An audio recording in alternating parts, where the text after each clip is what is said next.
Täna toimus Tartus Lõunakeskuse liuväljal juba 3. aastat peetav võistlus veteranihoki.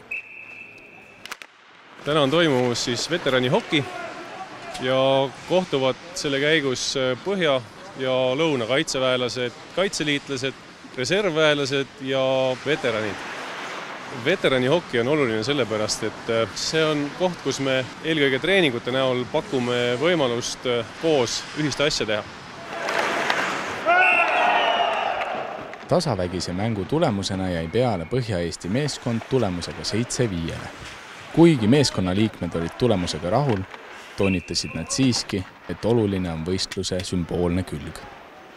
Võistkond olid suht tasavägised, tase oli võrdne, aga ma arvan, võib-olla see tahe võita ja see mängule minek, sellele keskendumine oli see võidu edu.